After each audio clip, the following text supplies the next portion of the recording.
Sire, if we continue to do nothing, their territory will only spread. They've not removed themselves, nor yet sailed away, all prayed. Your army is collected, sire, and awaits your order. They expressed a desire to talk, so first we should talk.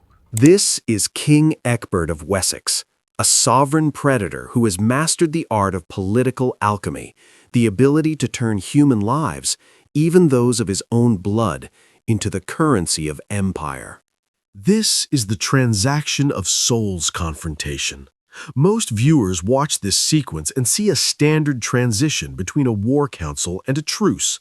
But a deeper dissection reveals a masterclass in information asymmetry and the forensic accounting of trust. King Ecbert is performing a psychological biopsy on the very concept of value. He isn't just negotiating, he is performing a psychological audit on his own son and his greatest enemy. Today, we deconstruct how the dark wit of a king transforms a Roman bath into a theater of absolute submission. How are we to trust? Kill without conscience, who desecrate and pollute sacred places. To understand the gravity of this moment, we must first analyze the forensic context and the roots that led us to this marble room. The momentum toward this scene began the moment Ragnar Lothbrok decided to bypass the traditional raiding grounds of Northumbria and sail south into the heart of Wessex. The sacking of Winchester was not just a military defeat for the English, it was a psychological trauma. While King Horik and Earl Ragnar were busy celebrating their loot, Ecbert was conducting a strategic audit of the Viking camp. He didn't send an army immediately. He sent a bishop, a calculated distraction to test the Vikings' diplomatic threshold. When that bishop returned with news of Horik's savagery but Ragnar's curiosity, Ecbert realized the Northmen were a house divided. He recognized in Ragnar a rational actor buried beneath the leather and fur. This realization is the root of the hostage exchange.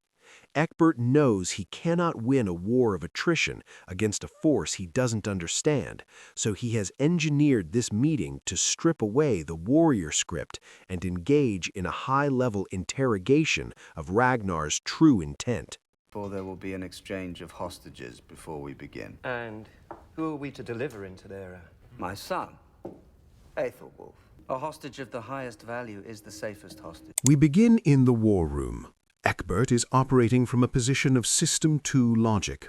He understands that trust is an absurdity in war, so he replaces it with a hostage exchange. Notice the calculated weight of his statement. A hostage of the highest value is the safest hostage.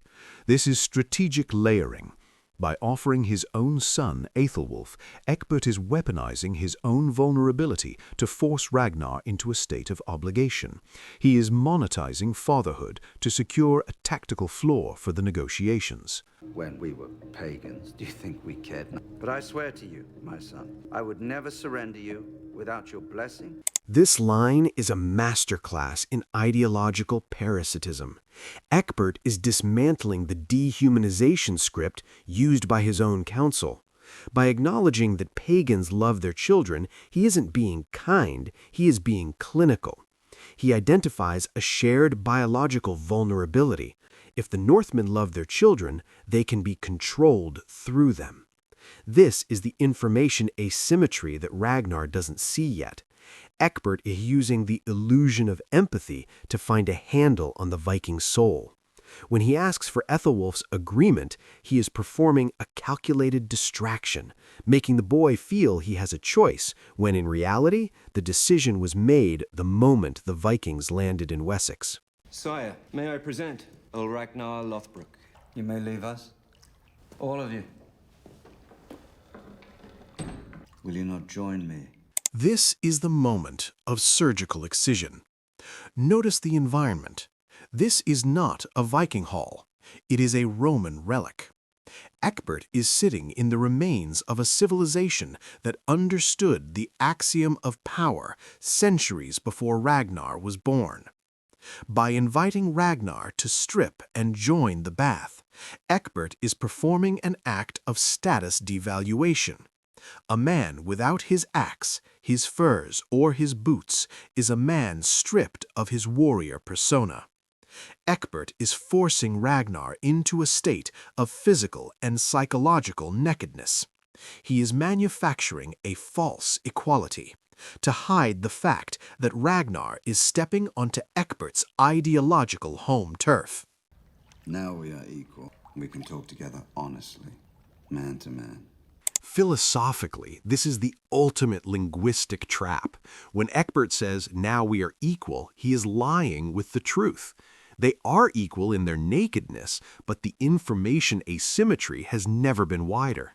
Ecbert knows he is in his own palace, surrounded by his own guards.